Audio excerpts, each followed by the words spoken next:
अस्सलाम वालेकुम, मैं हूं अब्दुल वली और आप देख रहे हैं मेरा यूट्यूब और फेसबुक चैनल। आज के व्लॉग में हम आपको इंकिशाफात से भरे पॉडकास्ट के हवाले से बताएंगे जो कि मुनीफ फारूकी का अब से कुछ देर कबल मंसूर अली खान के साथ सामने आया है और जिसमें उन्होंने ये इंकिशाफात किए हैं कि किस तरीके से खान साहब की हुकूमत बनी, आज खान साहब से क्या डिमांड की जा रही है, खान साहब जेल से निकलने के बाद सबसे पहले क्या काम करेंगे, मियाँ शहबाज शरीफ की हुकूमत कैसे बनी, वज़ीर आला मरीम नवाज़ की हुकूमत कैसे बनी और कैसे मियाँ मोहम्मद नवाज़ शरीफ की हुकूमत का ख़ात्मा हुआ और उन्होंने हुकूमत के ख़ात्मे के बाद क्या किया और अब मियाँ साहब क्या कर रहे हैं और इमरान खान के मुस्तकबिल का वो बताते हैं। ये सारे सवालात हैं जिसके उन्होंने जवाबात दिए हैं, ये हम आपके साथ जो है वो आज के व्लॉग में रखेंगे। सबसे पहले उन्होंने आज ये बताया है कि आज भी पाकिस्तान की सियासी तारीख़ का, यानी जो मौजूदा हमारी सियासी इस वक्त कायदीन है, उसमें उन्होंने इमरान खान को पॉपुलर लीडर करार दिया और ये कहा है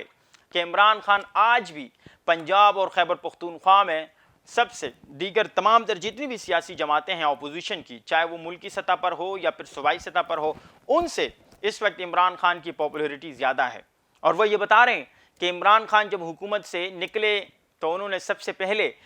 जो इंटरव्यूज़ देना स्टार्ट किया, इस पर इस्टेब्लिशमेंट का गुस्सा मुसलसल बढ़ता रहा, वो इस्टेब्लिशमेंट पर तनकीद करते रहे और वो ये मुवाजना कर रहे हैं कि जब मियाँ साहब की हुकूमत ख़त्म हुई तो उसके बाद मियाँ साहब ने जेल से निकल के सिर्फ ये सवाल किया, या प्राइम मिनिस्टर हाउस से निकल के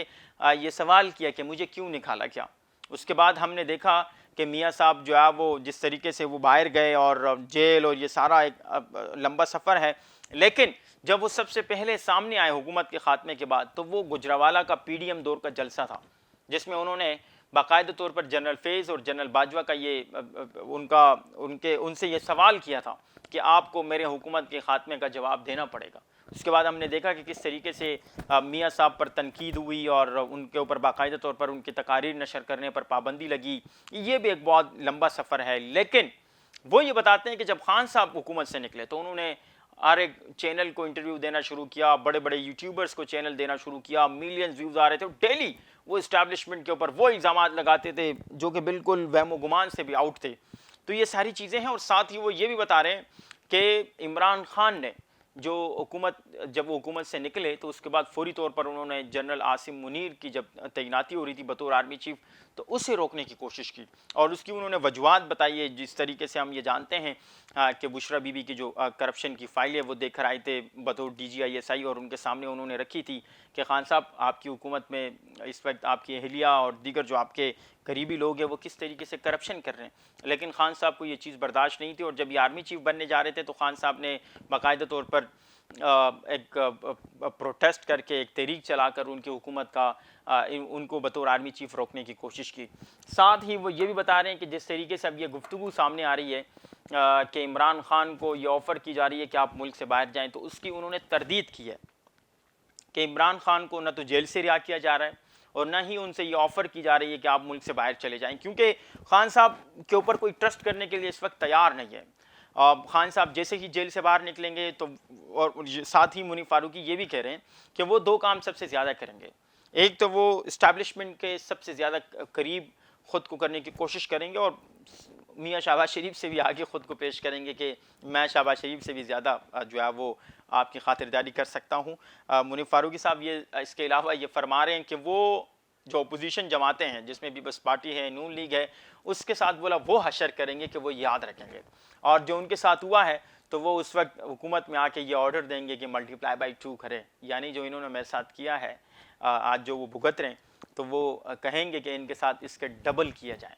और ख़ान साहब को वो समझते हैं कि आज भी एक पॉपुलर लीडर है, शायद ही पाकिस्तान में मौजूदा जो सियासी क़यादत है उसमें ख़ान साहब के मुकाबले का पॉपुलरिटी में वो बता रहे हैं कि कोई लीडर नहीं है। और खैबर पख्तूनख्वा और पंजाब का वो ऑलरेडी मैं बता चुका हूँ कि वो इस चीज़ को एक्सेप्ट कर रहे हैं कि किस तरीके से ख़ान साहब आज भी वहाँ पर पॉपुलर लीडर के तौर पर जो है वो मौजूद है। इसके अलावा उन्होंने बताया कि ख़ान साहब की अब जो सियासत है वो ख़त्म हो गई है, यानी इमरान खान इज़ डन, अब वो माजी बन चुके हैं और मज़ीद अब ख़ान साहब का सियासत में आना उनको बहुत ही मुश्किल लग रहा है और वो मुख्तलिफ़ वजूहत उसका बताते हैं कि किस तरीके से इस्टेब्लिशमेंट के साथ उनका टकराव हुआ और अभी भी मुसलसल वो जेल के बैठ कर वो मुज़ाहिमती अंदाज में वो सामने आ रहे हैं और ये बता रहे हैं कि आप अगर मियाँ साहब की तरह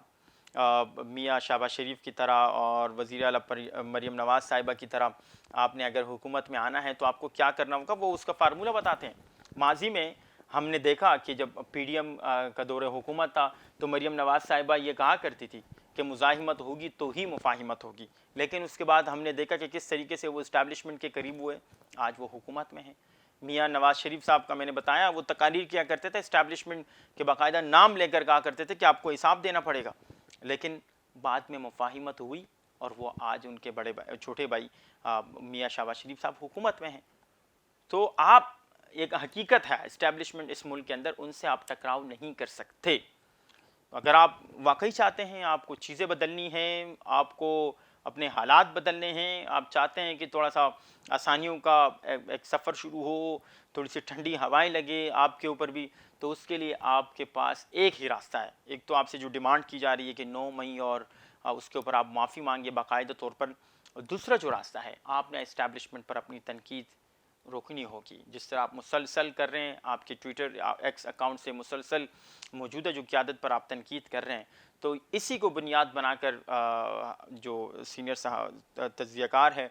मुनीफ फ़ारूकी साहब, वो ये फरमा रहे हैं कि इमरान खान इज़ डन, और अब इमरान खान माजी बन चुके हैं। तो ये आज का व्लॉग था जो हमने आपके सामने पॉडकास्ट को लेकर आपके सामने रखा है। उम्मीद है कि आज भी आपको हमारा ये व्लॉग पसंद आया होगा, और आज इसी तरीके से आप अपनी मोहब्बत का इजहार करेंगे जिस तरह आज आप हमसे करते हैं। और इस उम्मीद के साथ आपसे इजाज़त चाहेंगे कि आप मेरे चैनल को लाइक करेंगे, सब्सक्राइब करेंगे और अपने दोस्तों के साथ ज़रूर शेयर करेंगे। Thank you.